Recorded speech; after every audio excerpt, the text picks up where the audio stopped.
Elle marchait. Elle était condamnée à mourir.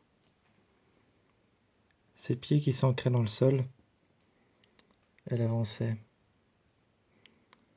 Et elle arrivait devant le bûcher, une pique dressée vers le haut, qui ne lui montrait qu'une seule chose, la fin.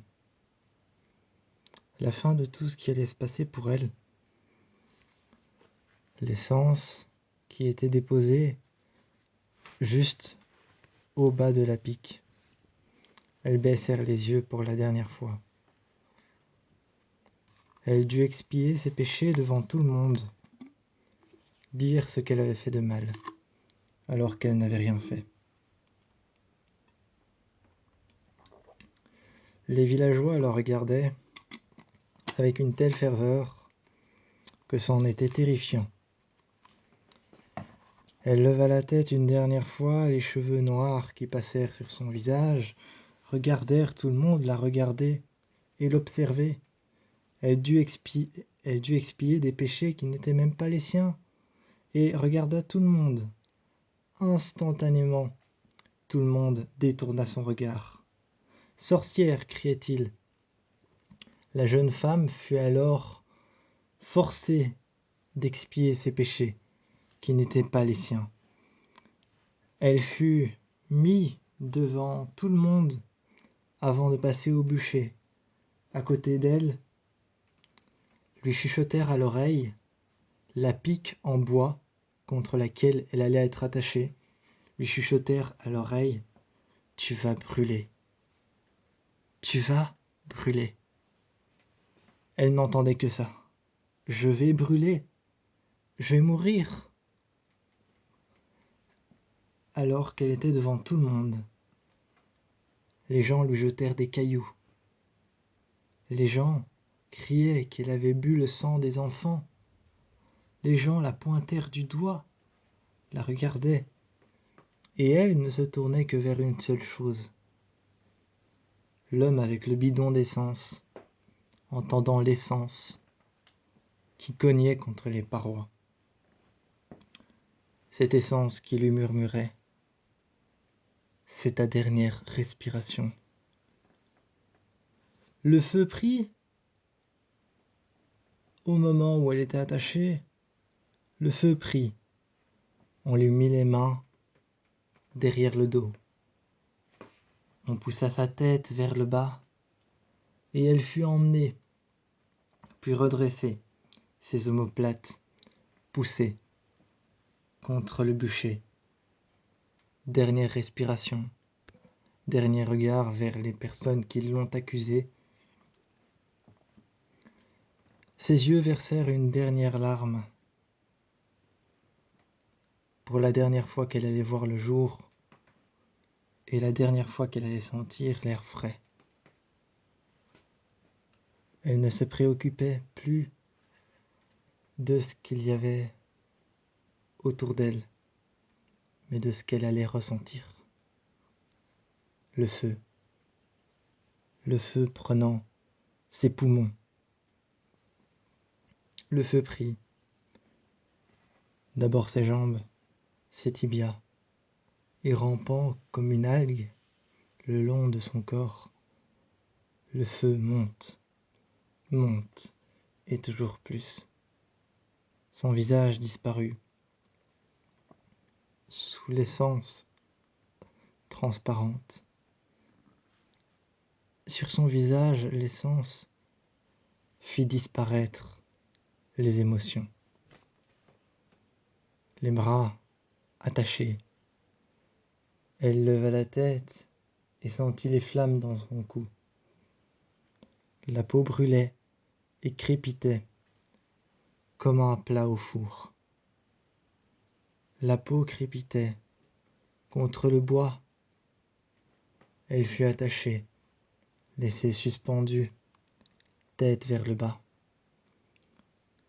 comme une statue qui ornait le village. Un jour, un enfant affirma avoir vu la jeune femme s'être retournée et l'avoir observé. Quand il s'était rapproché, tout le monde avait été jeter son corps dans la forêt.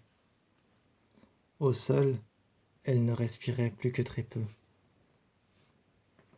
Un loup s'est approché, venant voir son corps. Les dernières respirations.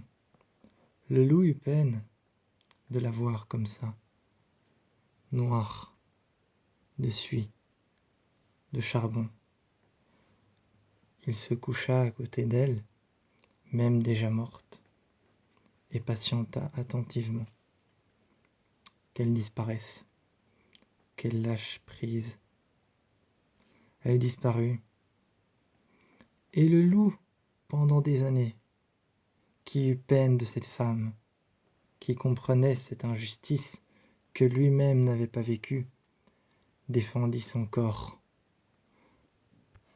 Les animaux qui voulaient le manger, qui voulaient attaquer son corps, ils bougèrent même de temps en temps son corps pour éviter que les parasites ne rongent la peau, même déjà brûlée.